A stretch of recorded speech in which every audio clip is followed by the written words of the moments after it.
আপনারা কখনোই কোরআনে পাবেন না যে কোনো কিছু চিন্তা করার জন্য আমাদেরকে জবাবদিহি করতে হবে। আপনারা হয়তো আগেই জেনেছেন যে আমাদের কৃতকার্যের জন্য আমাদেরকে জবাব দিতে হবে, কিন্তু আপনি যদি কোনো কিছু চিন্তা করে থাকেন, আপনার মনে হয়তো কোনো খারাপ চিন্তা এসেছে, আপনি সেই অনুযায়ী কিছু করেননি, কিছুই করেননি, এটা শুধুমাত্র চিন্তা ছিল যা মাথায় এসেছিল, তাহলে আপনার কোনো দোষ নেই। তাহলে আপনার কোনো দোষ নেই। আপনি যা চিন্তা করেছিলেন তা আপনি করেননি, তাহলে আপনি এখনো ঠিক আছেন। কিন্তু এর কিছু ব্যতিক্রম আছে, যেমন নিয়ত করাটা এক ধরনের চিন্তা। এমনকি আপনার নিয়ত যদি খারাপ হয় কিন্তু কাজ ভালো হয়, শুধু নিয়তের কারণে আপনার কাজের প্রতিদান কমে যেতে পারে। এর আরেকটি বিশেষ গুরুত্বপূর্ণ এবং অনন্য ব্যতিক্রম হলো এই আয়াতটি, ইজতানিবু কাসীরাম মিনাজ যান ফাইনা ইয়াতাযান। আল্লাহ বলেন যতটা সম্ভব দূরে থাকো এই ধরনের জান থেকে, যেটাকে এই মুহূর্তে আমরা খুব প্রাথমিক অনুবাদে অনুমান করা হিসাবে বলছি।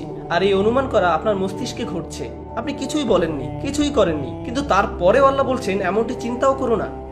দেখেছেন, আয়াতটি আসলে ঠিক একটি ব্যতিক্রম। আগের আয়াতে বলা হয়েছে অন্যদের নিয়ে ঠাট্টা করো না। এটা বোঝা যায় যে আসলে কোনো কিছু বলা বা কোনো কিছু করা এটা একটি কাজ, কিন্তু এখানে আর এই আয়াতের পরের অংশেও আছে অন্যের উপর গোয়েন্দাগিরি করো না, অন্যের পিছে কথা লাগিও না।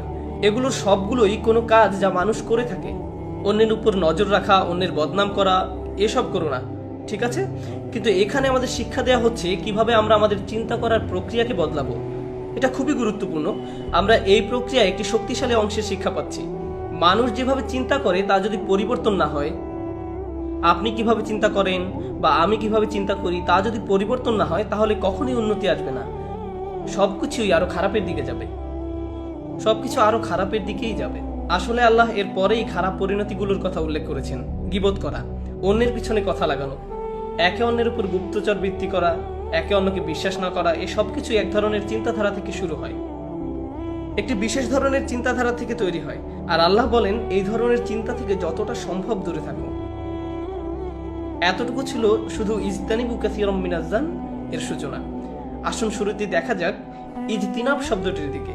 ইজতিনাব শব্দটি এসেছে আরবি জানব থেকে, যার অর্থ হলো কোনো কিছুর পাশের দিকে। যেমন লোকেরা যখন পাশ ফিরে শোয়, ও আলা জুনুবিহিম, তারা তাদের পাশে শুয়েছে। অথবা আপনি যখন প্লেনে ভ্রমণ করছেন, আমি জানি ডালাসে পাবলিক যানবাহনের খুব একটা আধিক্য নেই, যদি থাকতো ধরুন আপনি সাবওয়ে অথবা বাসে আছেন আর আপনার পাশে একজন লোক বসে আছে, মুসাহিব বিন চান্দ, যে আপনার পাশে বসে আছে। হয়তো আপনি হোটেলের ওয়েটিং রুমে বা লবিতে আছেন অথবা হসপিটাল বা ডাক্তারের রুমে বসে আছেন। আপনার পাশে যে বসে আছে তাকে বলা হয় সাহিব বিন চান্দ, কারণ সে আপনার পাশে বসে আছে।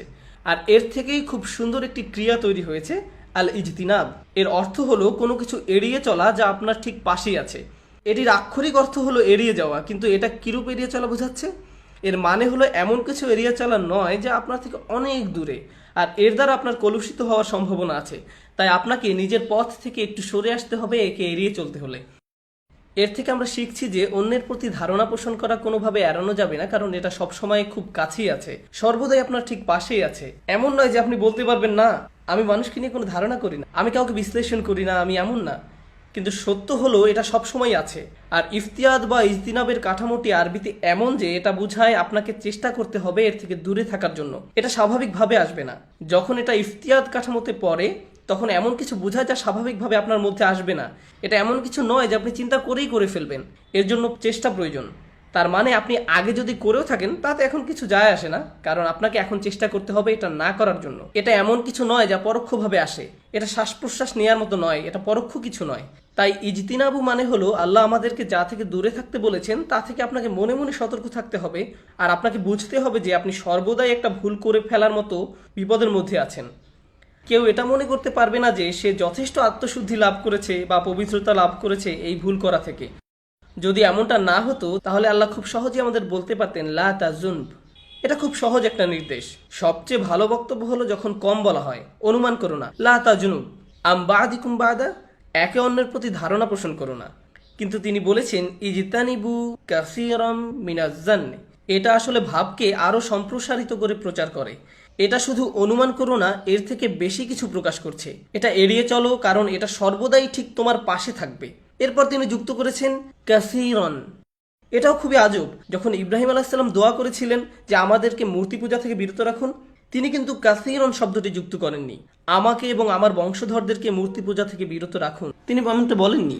ওয়াজতানিবুত তাগুত ইয়ামুরুনা সুবহানাহু ওয়া তাআলা ইয়াজ ওয়াজতানিবুত তাগুত, লাম ইয়াকুল আজতানিবু কাসীরান মিনাত তাগুত, তিনি বলেন ইজতানিবু কাসীরান। এমনকি সেখানেও তিনি বলেছেন আত তাগুত, মিনাত তাগুত বলেননি। আর এখানে বলা হয়েছে মিনাজ্জান, যেটা এর অর্থকে আরো বেশি গুরুত্বপূর্ণ করে তোলে। মানে এটা আপনার এতই কাছে যে একে ঠেলে দূরে সরিয়ে রাখতে হবে এবং এটা আপনাকে অনেকবার করতে হবে। সত্যি বলতে আমাদের প্রতিটি কথোপকথনই অন্যের প্রতি একটা ভ্রান্ত ধারণা তৈরি করার সম্ভাবনা রয়েছে। আপনাকে অবশ্যই এটা নিয়ে অনেক চিন্তা করতে হবে। আমাদেরকে আরো সতর্ক হতে হবে যদি আমরা এই নির্দেশ মেনে চলতে চাই।